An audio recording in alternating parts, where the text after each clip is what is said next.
Bueno, ¿vamos a dar comienzo? ¿Sí?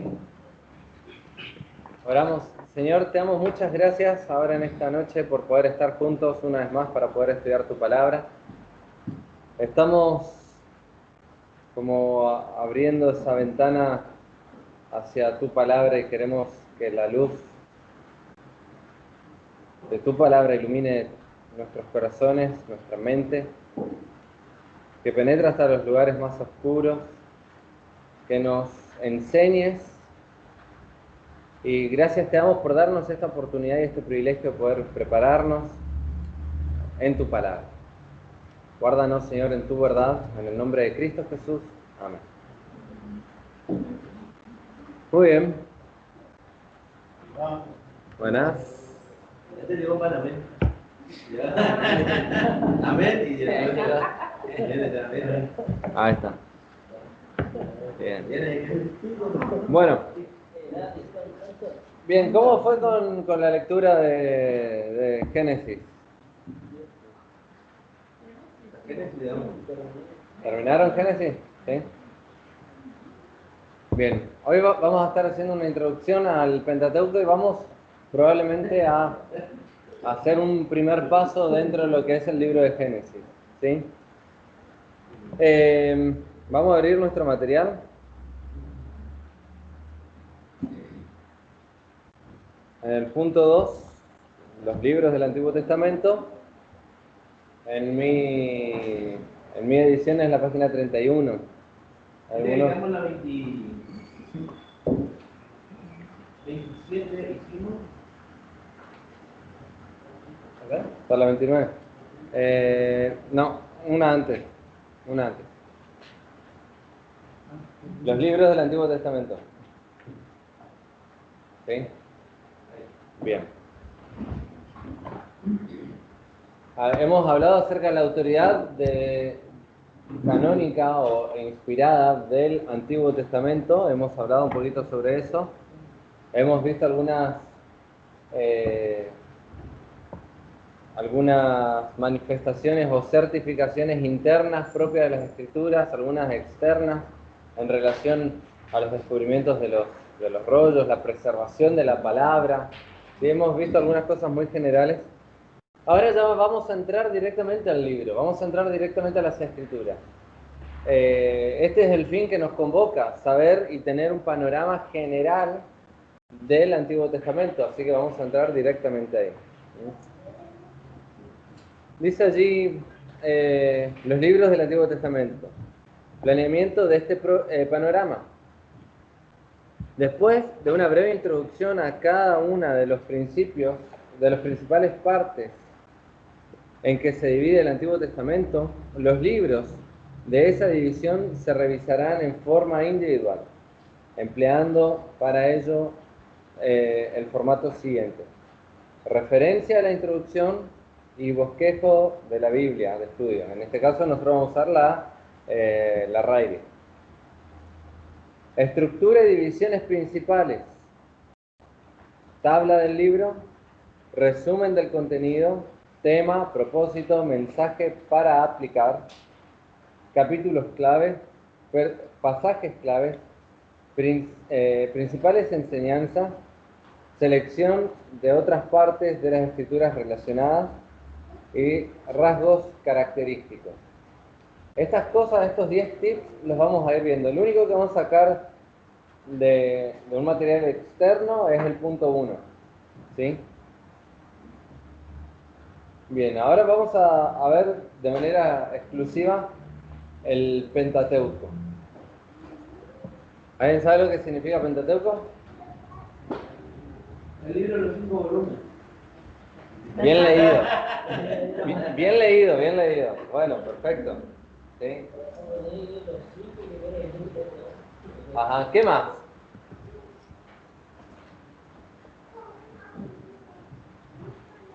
Los 5 primeros libros del Antiguo Testamento. Ajá, sí. Bien. Sí, sencillamente es eso, son 5 libros, Pentateuco. ¿Sí? También se lo conoce como la ley, ¿sí? Como la Torá, Ahora vamos a ver algunas descripciones porque hay palabras específicas a las cuales no alude quizás a los 5 libros, sino a algunos de ellos. Eh, Ahora, el Pentateuco viene a formar parte de la base fundamental en la que se apoya el resto de las escrituras. ¿Sí? Les decía la semana pasada que en el libro de Génesis, por ejemplo, allí el libro Génesis significa comienzo o principio. Y allí está el comienzo o el principio de la mayoría, o por no decir de todas las doctrinas bíblicas. Si vos querés estudiar una doctrina, tenés que empezar por el Génesis. Por ejemplo, si querés estudiar sobre Satanás, tenés que ir al Génesis. Si querés estudiar sobre el hombre, tenés que empezar por el Génesis. Querés hablar o estudiar sobre la santidad y vas a tener que ir primeramente al Génesis. ¿Tá? El Génesis es el libro del comienzo donde nos va a revelar un montón de características fundamentales en las cuales el propósito era o es de parte de Dios revelarse a su pueblo y que el pueblo de Dios, el de Israel, conozca quién era su Dios, quién es su Dios. Ese era el propósito fundamental. ¿Está? Entonces, ahora, yendo a los 5 libros de la ley, introducción al Pentateuco. Los 5 primeros libros de la Biblia se conocen como el Pentateuco, el libro de los 5 volúmenes. Se le conoce también como la ley o Torá, instrucción, como colección constituyente de la constitución teológica de la nación de Israel, el pueblo judío, y contiene también las verdades fundamentales reveladas por Dios sobre las cuales descansa el cristianismo. Es decir, esto empieza acá en las primeras páginas de la Biblia, pero va a terminar en Apocalipsis. ¿Se entiende? Las verdades son transversales a todas las escrituras. El periodo que cubre el Pentateuco va desde la creación hasta los preparativos para la entrada a la tierra prometida. ¿Por qué es tan importante el Pentateuco? El Pentateuco va a hacer lo siguiente, va a ordenar a la nación de Israel. Tengamos en mente esta cuestión histórica, ¿sí? Acuérdense de que el pueblo de Israel sale cautivo de Egipto, ¿sí? Y entonces Moisés tiene que empezar a ordenar los conceptos que había en medio del pueblo. De hecho, Dios quiere ordenar esos conceptos en el pueblo porque quiere que entiendan de que el único Dios vivo y verdadero es Jehová, el Yahvé, como también se lo conoce, ¿sí?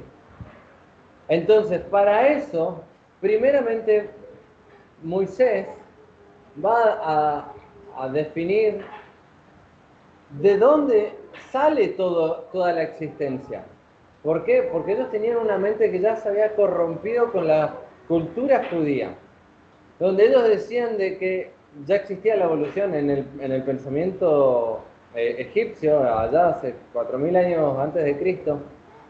Ellos decían de que el hombre y todo lo que existía salía del Nilo, ¿sí? Entonces, y que eso formaba parte de una concepción evolucionista, muy añeja, muy antigua, pero que ya estaba eso en la mente humana. El pueblo de Israel estaba contaminado con eso. Estaba contaminado inclusive con aquellos principios de quién era Dios, quién era el Dios vivo y verdadero, de dónde eran sus padres, cuál era la promesa a sus padres, en este caso a Abraham. ¿De dónde salió Abraham? ¿Sí? Y si ustedes se están dando cuenta, yo estoy haciendo un retroceso en la historia, ¿tá? Entonces, ¿de dónde salió Abraham? De Harán, de Ur de los Caldeos. ¿Y Harán de dónde era? Bueno, era de Ur, ¿sí? ¿Y quién era él? era un semita. ¿Y quiénes son los semitas? Era el hijo que sustituyó a Caín, ¿sí? El hijo que Dios le dio a Eva, a Adán y Eva, en sustitución de Abel, ¿sí? ¿Y quién era Abel? Abel era el hijo de Adán y Eva. Caín y Abel eran los hijos. ¿Y quiénes eran Adán y Eva? Fueron los primeros hombres creados por Dios. Entonces, toda esa historia de mirar hacia atrás es lo que Moisés tiene que hacer con el pueblo de Israel. ¿Cómo lo va a hacer? Bueno, lo va a plantear desde el libro del Génesis, ¿sí? Ahora, llegamos ahí y ahí vamos a tener que mirar hacia adelante. Estamos haciendo la introducción al Pentateuco, ¿sí? Recuerden esta cosmovisión, ¿sí? Ahora, entonces, Dios, ¿qué es lo que le va a decir a Moisés? Bueno, ustedes son mi pueblo, un pueblo escogido para que mi nombre esté en medio de ustedes y ustedes sean luz a las naciones, ¿sí? ¿Cómo va a hacer eso? Bueno, les va a dar mandamientos, leyes, estatutos, ordenanzas, ¿sí? ¿Qué va a hacer con eso? Se los va a enseñar. ¿Para qué? Para que el pueblo entienda de que Dios es santo y que toda persona es pecadora. Y que toda persona pecadora, si quiere acercarse a Dios, tiene que haber un sacrificio por medio, un derramamiento de sangre para que haya remisión de sus pecados.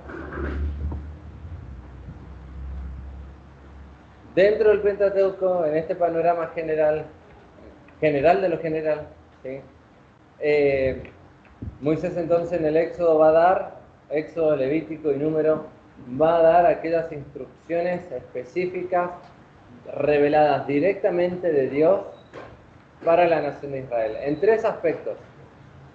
En un aspecto político, de cómo ellos se van a ordenar políticamente.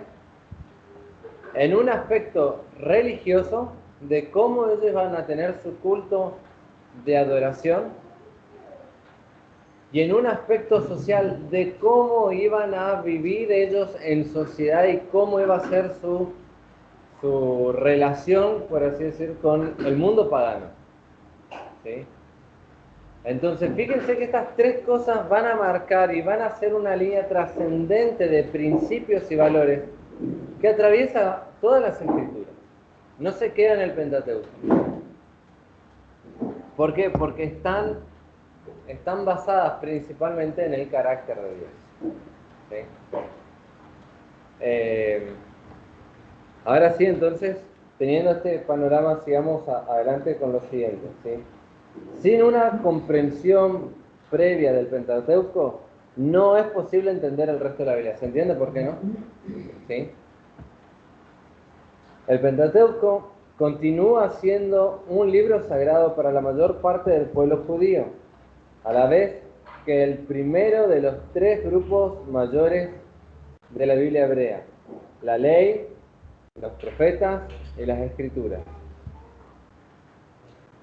En el tiempo de Jesús, el partido religioso o secta de los saduceos aceptaban como escritura únicamente el Pentateuco. Esto es algo que me llamó la atención porque esto yo no sabía, entonces me puse a investigar un poquito más. Y saben que los saduceos, bueno, aparte de no creer en la resurrección, porque esa es una de las cosas, me llamó mucho la atención de que ellos no tomaban como escritura ni los salmos, ni los otros profetas, ni a Isaías, ni a nadie. E inclusive ellos no creían de que Dios enviaría un Mesías. Hasta ese punto. Dentro de los saduceos, dando algunos datos históricos solamente, ellos estaban normalmente relacionados con la parte política, porque ellos trataban de de vincularse en este caso con los imperios para hacer cumplir su ley o la ley mosaica, ¿se entiende? Es decir, ellos trataban o trababan, digamos, con estos imperios para que le den ciertas libertades en relación a la ley mosaica. Los saduceos solían ser parte del Sanedrín. El Sanedrín estaba compuesto por saduceos, en su mayoría. saduceos y fariseos, que es otro tipo, otra secta, por así decirlo, no era una secta, pero eran otras personas que tenían otras características. Claro, grupo religioso dentro del judaísmo que creía en el resto del Antiguo Testamento como verdad inspirada por Dios. Creían en la resurrección, sí, entre otros detalles, sí. Entonces, esto es importante. ¿Por qué nos da este dato el tema de los saduceos? Nos habla de la confiabilidad inalterable del Pentateuco. ¿En relación a qué? En relación a su inspiración, en relación al autor, ¿sí? Y en relación, bueno, valga la redundancia, a su confiabilidad de la verdad revelada en esos escritos. ¿Sí? Continuamos, dice, cuando el término ley aparece en la Biblia, especialmente en el Nuevo Testamento, es necesario determinar a qué se refiere exactamente dentro del contexto del pasaje. Por ejemplo, la ley puede referirse a, y acá, fíjense lo que hace el autor de Dennis Mock. Toma la palabra ley para que nos tratemos de entender de que la palabra ley puede aparecer en diferentes contextos, que puede tener diferentes sentidos. Por ejemplo, la Torá o el Pentateuco, refiriéndose a los 5 libros. La ley de Moisés, o ley mosaica, refiriéndose al Éxodo, Éxodo 19, Levítico y Números 10. ¿Tá? Ley como una regla o principio. Estas son las 3 distinciones, ¿sí? La importancia del Pentateuco es crítica porque nos introduce primero a Dios mismo. ¿Por qué es sumamente crítico conocer esto? Crítico está hablando en el sentido de que es estricto o es necesario que nosotros podamos asimilar esto, agarrarlo, tomarlo, ¿sí? Con este sentido de verdad, pero también con este sentido de que al cuestionar encontremos la respuesta en ella misma, ¿sí?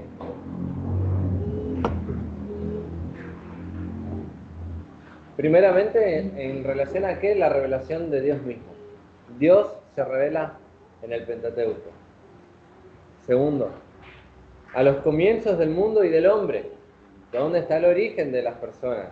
¿Dónde está el origen de la creación, de la vida humana, de la vida natural? Tercer lugar, a conceptos teológicos básicos tales como el pecado, la salvación, la santificación. Acá él pone 3 conceptos básicos que se va a describir en el Pentateuco. Otro punto más es a los requisitos para entrar en una correcta relación con Dios. Es Dios quien establece las pautas de esta relación. No es el hombre el que la establece. Cuando el hombre quiere establecerlo, se llama religiosidad, ¿tá? Pero cuando Dios establece, se llama obediencia por fe, ¿tá? El otro punto es al propósito redentor de Dios para la historia de la humanidad. A la provisión por parte de Dios de una nación a través de la cual Él enviaría a su Hijo Jesucristo como el Salvador del mundo. Estos son, digamos, podríamos decir, tips importantes del porqué del Pentateuco. Ahora, fíjense, este próximo párrafo yo lo subrayé completo porque es sumamente importante. En otras palabras, el Pentateuco forma el marco que nos provee de cierto entendimiento para acercar de quién es Dios, quiénes somos nosotros y dónde encontrar significado y propósito para la vida. Si nosotros tenemos bien en claro las Escrituras, ¿qué lugar tiene esta revelación de Dios? Estas cosas van a ser parte de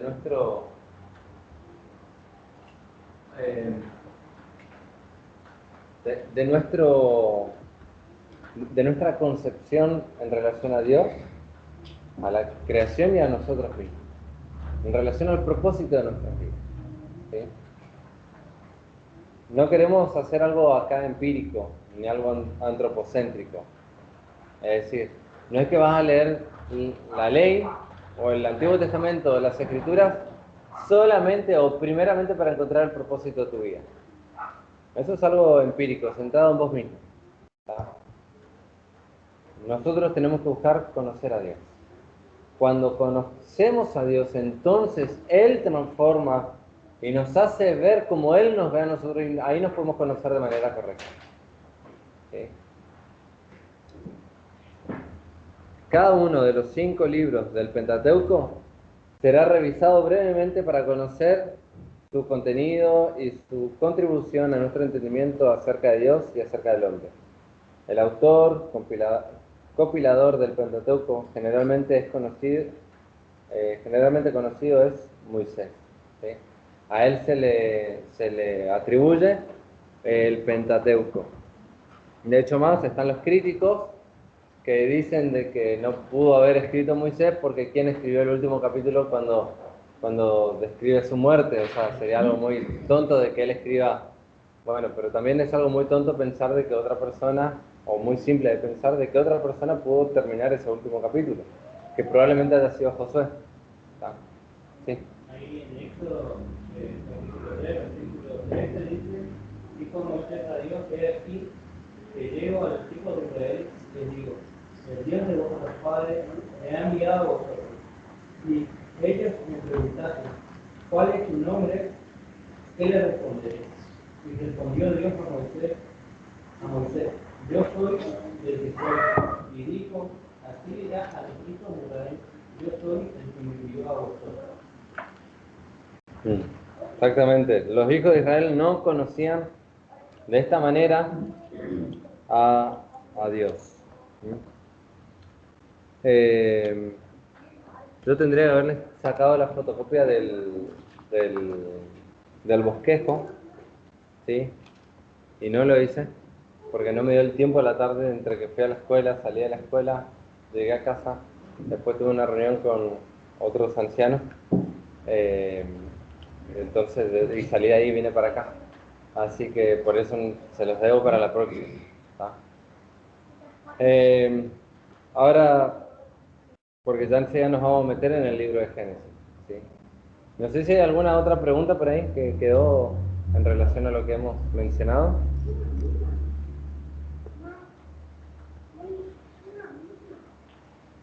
¿Qué es lo que conocía en realidad el pueblo de Israel cuando sale de Egipto?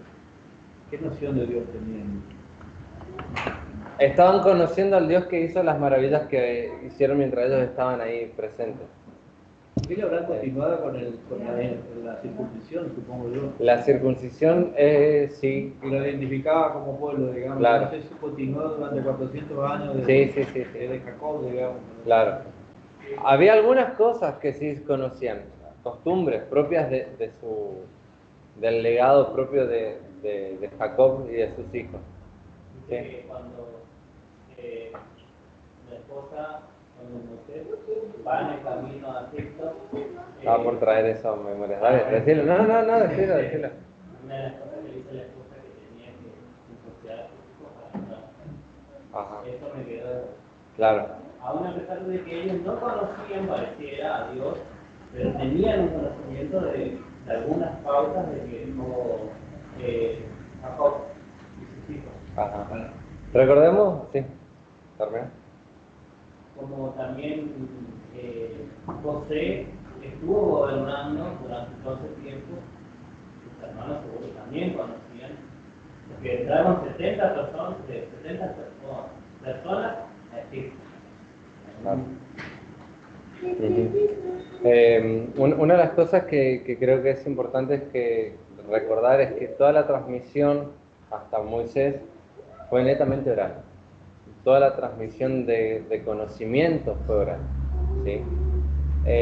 Moisés, Dios lo preparó en el mejor lugar, podríamos decir en Harvard de hoy en día, ¿no es cierto? En las universidades número 1, donde no sé, los hijos de los reyes irían, ahí estuvo Moisés, se preparó con la mejor preparación que humanamente hablando podría haber recibido, porque justamente Dios había pensado y diseñado para que él pudiese establecer o pudiese escribir y transmitir y dejar de manera clara, concisa, la revelación de Dios por escrito.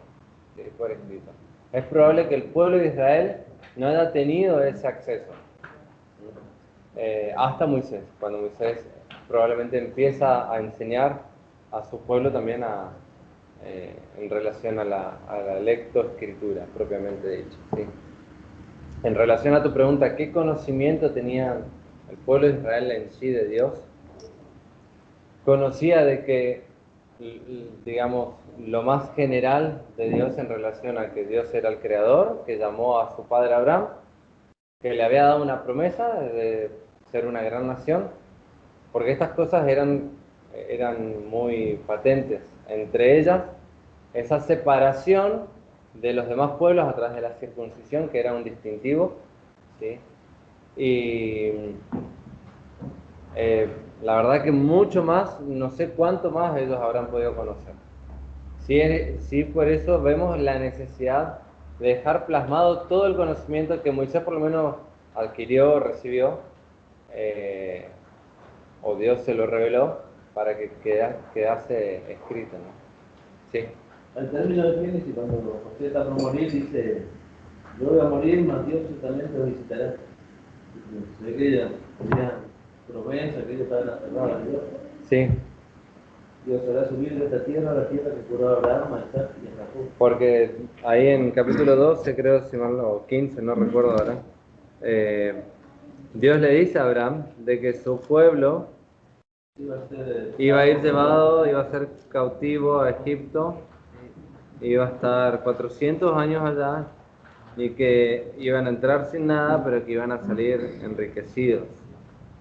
Yo encima la lectura no la hice con esta Biblia, así En que el 12, creo que a ver. está. Eso es impresionante, ¿no? Decía de capaz que era una transmisión Acá está. oral. 15:13. Entonces Jehová dijo a Abraham: ten por cierto que tu descendencia morará en tierra ajena y será esclava allí y será oprimida 400 años, mas también a la nación a la cual servirán juzgaré yo, y después de esto saldrán con gran riqueza, y tú vendrás a tus padres en paz y serás sepultado en buena vejez. Eso es impresionante, ¿no? Que Abraham, o sea, me imagino yo lo que le habrá pasado por la cabeza a Abraham. Si yo te voy a dar de ti va a salir una nación, y esa nación va a estar 400 años esclavo en un lugar, y después lo traeré de nuevo. ¿Sí? Una cosa de... Y lo impresionante cuando termina el libro de Génesis, cuando Claro. José dice: ustedes pensaron mal, cuando dicen los hermanos cuando le vendieron, ¿no? Sí. Pero Dios encaminó todo para bien, o sea, Dios ya tiene trazado toda la historia, ¿no? Claro. Todo su plan. Claro. Y Dios fue orquestando las diferentes circunstancias para que se cumpliesen sus propósitos. Y eso es así. Y una característica de los saduceos es que ellos decían de que el hombre es el que hace al destino. ¿Sí? Por eso ellos se involucraban tanto con la política. el primer humanista. Claro, sí. Los primeros que estaban ahí mezclando las verdades bíblicas con el humanismo. ¿Sí? Entonces, cosas a tener en cuenta, y tanto por aprender de las escrituras primeramente y también del contexto histórico que nos dan luz de lo que significa cada una de estas cosas, ¿no? Bien, entonces ahí hay un cuadrito sencillo. El Pentateuco, Código de la Nación Judía, en el Génesis, es el libro de los comienzos, la elección de la nación judía. ¿Sí? Esto es un súper resumen. Éxodo, perdón, eso fue, data de la historia que va a relatar al año 4000 a.C. El Éxodo, año 1450 a.C. Es el libro de los milagros y de la liberación. Habla de la redención de la nación judía. Levítico, del sacerdocio y de los sacrificios. la adoración a Dios, la santificación de la nación judía. Número de la prueba, la desobediencia. Ahí viene la disciplina, dirección de la nación judía. Y Deuteronomio, año 1406 aproximadamente antes de Cristo, de la instrucción, las promesas, la enseñanza de la nación judía. Esto es como para tener un panorama a mirar el conjunto. Acuérdense que nosotros habíamos visto que hay, a ver, les digo, ¿vieron cuando vimos el bosquejo? Sí, acá está en la página 14, debe ser 12 o 14. Y ahí hablaba de la clasificación, de cómo están clasificados los libros, ¿sí? La ley, los profetas, los históricos, los poéticos. Bien.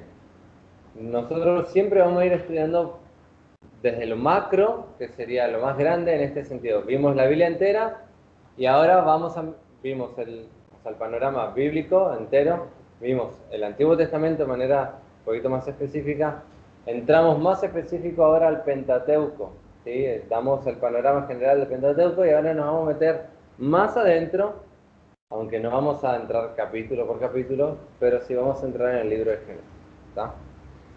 Esa es la idea para que ustedes vean a nivel de como un cuadro, ¿no es cierto? Bien, al libro de Génesis, entonces, primeramente ya sabemos quién lo escribió, ¿no es cierto? ¿Sí? Moisés. Lo puedo mencionar, por favor. No, el libro de Génesis no, el de Génesis lo escribió. No era Era para ver si estabas atento. Bien, bien, está bien. ¿Sí? Acá tengo algo importante que decía Rairi, pone en su Biblia. Voy a buscar un segundito, no lo marqué, pero acá está. Génesis es una historia de la vida real acerca de personas concretas. Es decir, no es un libro místico, no es un libro alegórico. Está relatando historias de personas concretas. Esta es la primera frase que nosotros tenemos que entender de que es así.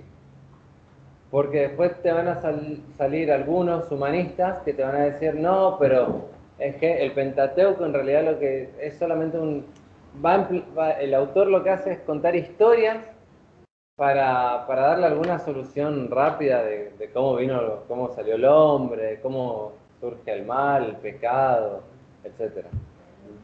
Cuando en realidad es la revelación de Dios de cómo el hombre fue creado, cómo fueron creadas las cosas, y que cada persona que está nombrada fueron personas reales, que vivieron en una época en la historia de la humanidad. ¿Está? Bien, este hecho queda enfatizado por las 10 primeras secciones.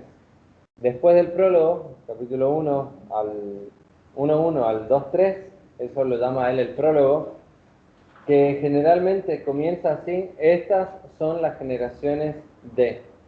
Cada vez que aparece eso, estas son las generaciones de, está comenzando una nueva división en el libro de Génesis, una nueva sección. ¿Está? Hay 10 secciones o 10 veces aparece esta declaración. ¿Sí? Nombro esas, ¿dónde están las citas?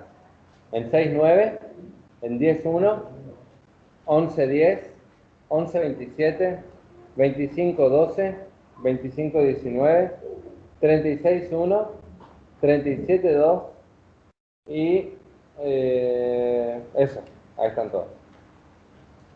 ¿Está? Entonces, cada vez que aparece esta frase, estas son las generaciones de, es porque está entrando en una nueva sección. Va a ir a explicar algo más, un detalle más profundo que siempre en la perspectiva de Moisés está llevar el hilo conductor de la mesianidad, es decir, de quién o del Mesías prometido por parte de Dios. ¿Sí? Dios se va a encargar de que eso quede plasmado de manera clara en ese escrito. ¿Sí? Por eso va a hacer énfasis en cada una de los diferentes personajes. Y fíjense de que por ahí se van a dar cuenta que no hace énfasis por ahí en alguno de los hermanos, alguno de los hijos de Jacob. Lo va a hacer en José. ¿Sí? O después va a hacer el énfasis en Judá. ¿Sí? ¿Por qué? O los levitas, claro. Porque va a tener algo particular, un mensaje y una distinción particular en relación a la línea mesiánica. ¿Está? ¿Qué va a ¿Este decir? relato hace una división de qué? ¿Cómo? Este relato hace una división de qué? Una división de una nueva sección. ¿Sí? Para armar, por así decir, un bosquejo general del libro de Génesis, cuando vos vas leyendo, cada vez que aparece estas son las generaciones ahí tenés una nueva división, claro. ¿Sí? Bien.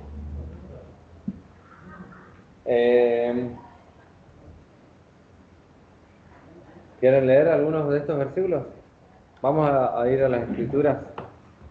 Génesis 6:9.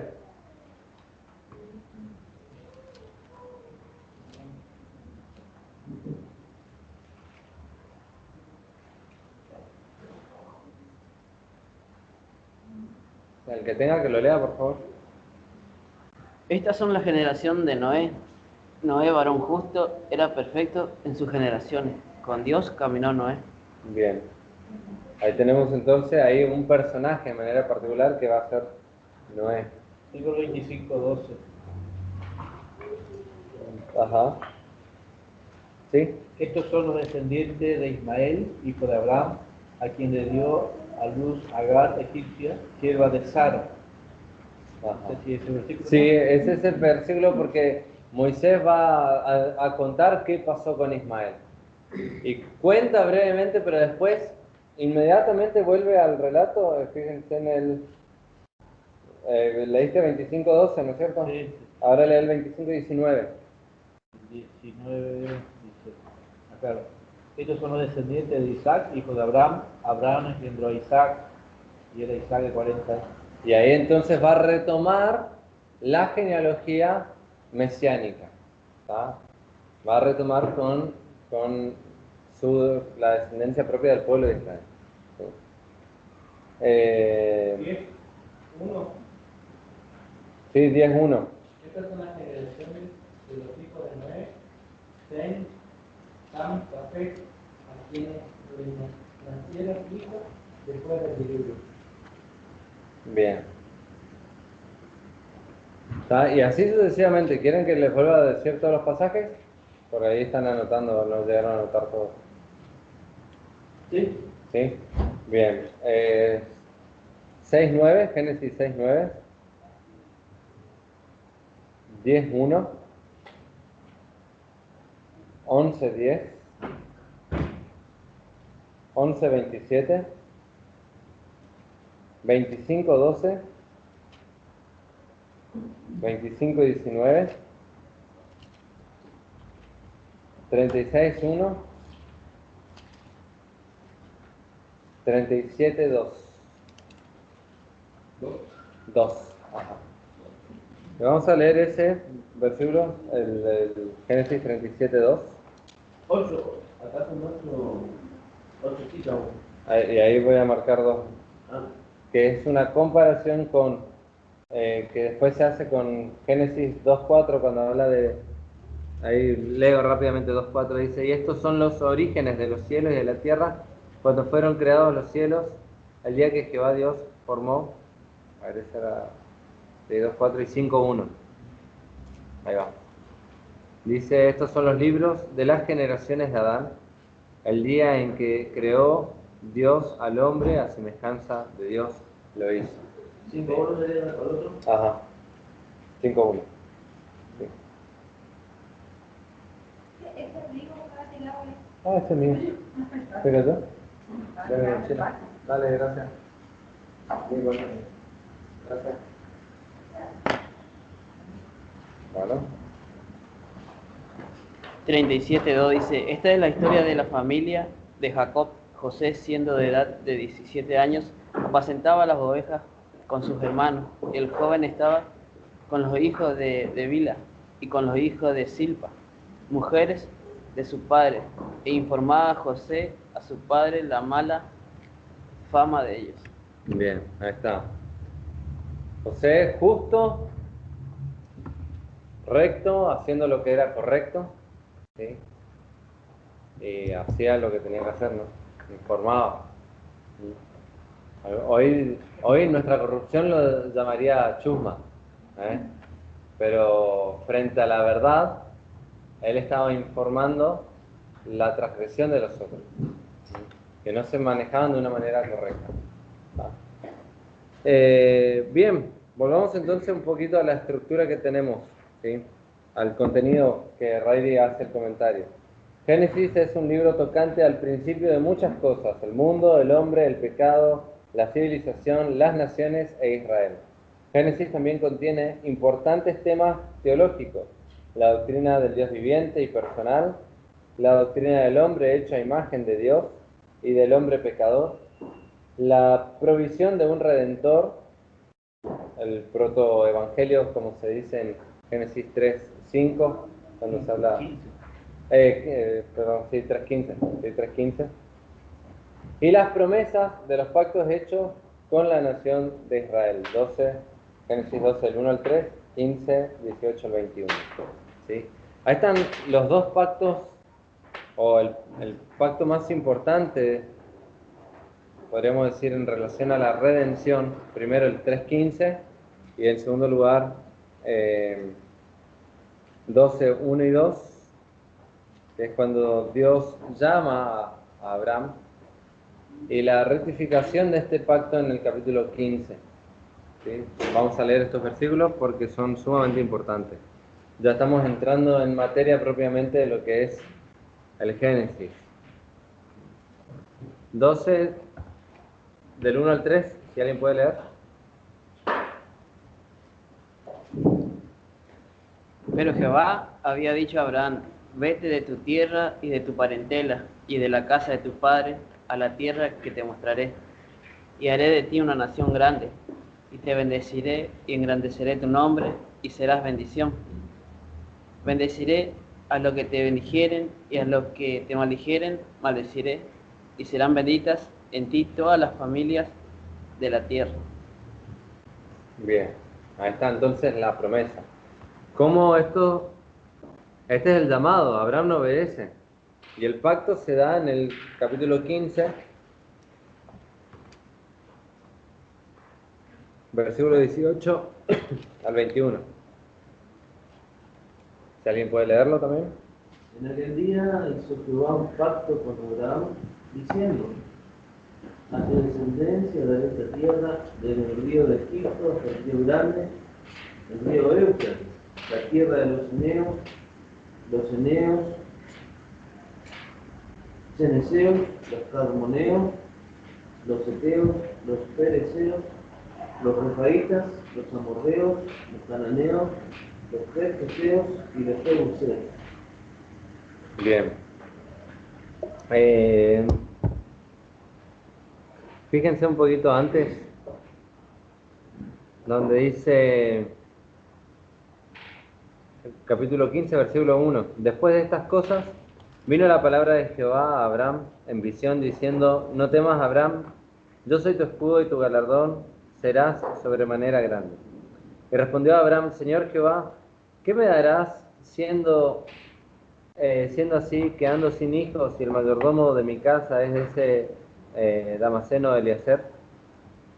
Dijo también Abraham: mira que no me has dado prole, y he aquí que será mi heredero un esclavo nacido en mi casa. Luego vino a él palabra de Jehová diciendo: no te heredará este, sino un hijo tuyo será el que te heredará. Pasamos un poquito más adelante. Fíjense en todo este capítulo en realidad. Vamos a seguir leyendo el versículo 5. Y lo llevó fuera y le dijo, mira ahora los cielos y cuenta las estrellas, si las puedes contar. Y le dijo, así será tu descendencia. Y fíjense acá. Y creyó a Jehová y le fue contado por justicia. Todavía no está el pacto hecho. Le fue contado por justicia a él.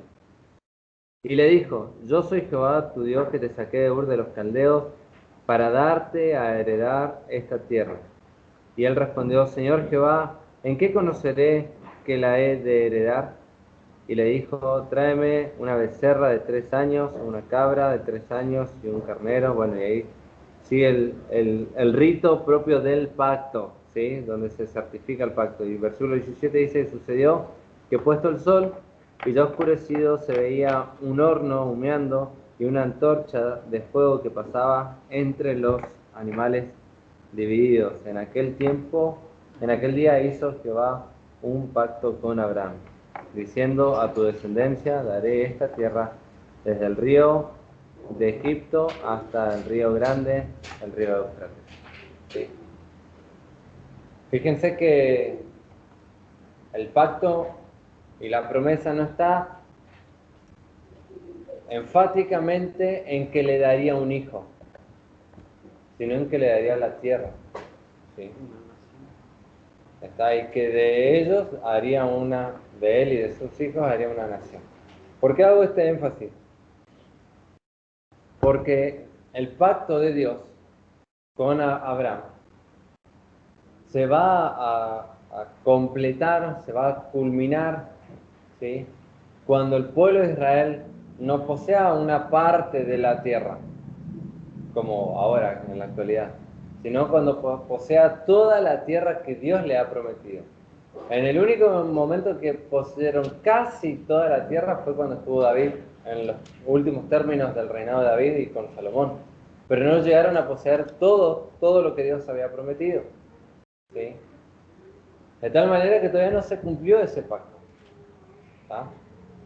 Eso por ahí a modo de aclaración, porque eso entendemos escatológicamente que se dará en el reino milenial con el Mesías, ¿sí? Con Cristo el enviado. Bien. ¿Alguna pregunta? Génesis es único en su clase entre toda la literatura del Oriente Próximo y constituye el fundamento de todos los libros de la Biblia.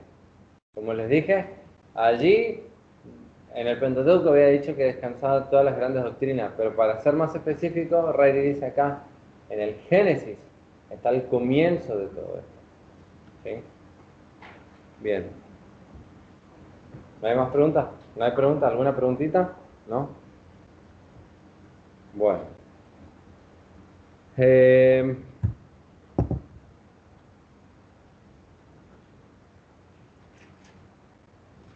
hay una pregunta en cuanto a este pacto. ¿Cómo nosotros deberíamos tomarlo? Una persona viene y nos pregunta cuándo es el pacto. Si fue cumplido, si no fue cumplido. O sea, ya sé que le tenemos que mostrar esto, pero si nos piden una referencia o algo así similar, ¿cómo deberíamos buscarlo? Ya. Porque viste que dice en cuanto a los ríos hasta Egipto. Ajá. Claro. Claro. Es grande la expansión. ¿Cómo uno va a comprobar de que ese pacto todavía no fue completado? Bueno, porque las referencias históricas, tanto bíblicas como históricas naturales de la humanidad, revela de que el pueblo de Israel nunca tuvo en posesión todo ese territorio. ¿Entendés? Y claro. O sea, lo podés resumir de esa manera. Si lo querés mostrar bíblicamente, vos fíjate lo siguiente. Acá nos metemos en otro tema. Ay, que me va a empezar a agarrar calor ahora. Sí. Vos fíjate lo siguiente, a ver si tengo acá un cuadrito, espera un segundo. Porque hoy justo estaba mirando un cuadro. Algunos pueden llegar a pensar que cumplió ese pacto cuando distribuyeron las tierras y las 12 tribus tomaron posesión de las tierras. Y bueno, ahí es como que estaba bien delimitado no quedó aparentemente no quedó ni un pedazo de tierra sin poseer exactamente como Dios lo había mandado. Claro. No sé, pienso. Claro, se puede llegar a tomar en el sentido de que cada tribu tuvo su territorio, ¿sí? Pero no era la posesión total del territorio prometido a Abraham, Por la delimitación. por la limitación que Dios le dio. ¿Sí? Geográfica. Ajá. Aparte nos tomaron, no tomaron. Por eso, 10 partes no nos tomaron porque 2 partes nos quedaron 2 familias casi juntas en el mismo lugar. sí, no, en realidad cada tribu tuvo su posesión, ¿sí? El punto está en que lo que Dios hace en este pacto es decirle de dónde hasta dónde va a ser su territorio, ¿tá? Pero ahora, eso no es todo. Versículo 13. Entonces Jehová dijo a Abraham: ten por cierto que tu descendencia morará perdón, este era el versículo que se iba a la tierra ajena y que volvería.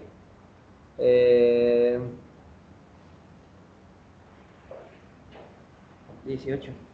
18. En aquel día hizo Jehová un pacto con Abraham diciendo: a tu descendencia daré esta tierra desde el río de Egipto hasta el río grande y el río Éufrates, la tierra del Ceneo, del Ceneseo, del Cadmoneo, los Eteos, los Fereceos, los Refaitas, los Amorreos, los Cananeos, los Gergeseos y los Jebuseos. Ellos tenían que eliminar a todos sus enemigos, ¿sí? De hecho, primero ellos no cumplen esa promesa o esa responsabilidad en relación al pacto de que tenían que eliminar a todos sus enemigos. Este hecho va a tener un cumplimiento recién en Cristo, cuando Cristo venga a reinar, ¿sí? El pacto abrámico, el pacto davídico, se cumplen propiamente en el reino milenial de Cristo. Me quedó una yerrita dando vueltas en la garganta, ¿eh? Y lo interesante notar es que, o sea, le prometen en el día 15 las tierras, ¿no? Pero en el 12 le dice que en él iban a ser benditas Todas las naciones de la Como que tierra. las promesas eran más grandes. Era más amplio todavía. Más amplias, Sí. más que las tierras. Claro, Pero ahí incluye la tierra en el 15. claro. Pero en el 12 dice que van a ser bendecidas Todas las naciones. todas las familias de la tierra. Bueno, la promesa por excelencia, si se quiere, cuando se habla de la promesa de Abraham, Es tiene del que ver con la capítulo 12. salvación del mundo. Sí, sí, sí. Es del capítulo 12. El capítulo 12. Ahora, yo me pregunto nomás, porque seguro que este tema es para Sí, para rato. ¿En qué, estudiando qué libro o qué tema dentro del curso por ahí, uno ahonda estos temas en cuanto a los romanos? Claro, dentro del Nuevo Testamento, Gálatas y Romanos, que van de la mano, los dos libros, ¿sí? Y estudiar básicamente en sí el cronograma histórico propio del pueblo de Israel. Cuando uno va mirando, uno va viendo a lo largo de las etapas del pueblo de Israel, aunque ellos estaban viviendo en la tierra, que todavía ellos entendían que todavía no estaba cumplido ese pacto. Estaba cumplido parcialmente, pero no total. ¿Se entiende? ¿Está? Entonces, en el desarrollo de la historia uno puede ver también esto. ¿Se entiende? Más o menos. O claramente. Sí. Yo solo preguntaba dónde uno ahonda estos temas. Claro. O lo ahonda de forma particular, digamos, estudiando específicamente, como vos lo decís, históricamente, o Ajá. los libros de Romanos. Y en relación al pacto, sí, Romanos 4 y Gálatas 2, creo 3, ahora no recuerdo, que habla específicamente en relación a Abraham, pacto abrámico. Bien, volvamos a que tenemos que entrar por el capítulo 1 en realidad. Así que, perfecto. ¿Quieren hacer una pausa y continuamos? ¿Sí? Sí, más para él. Bueno. Hacemos una pausita. ¿Hasta dónde es el objetivo del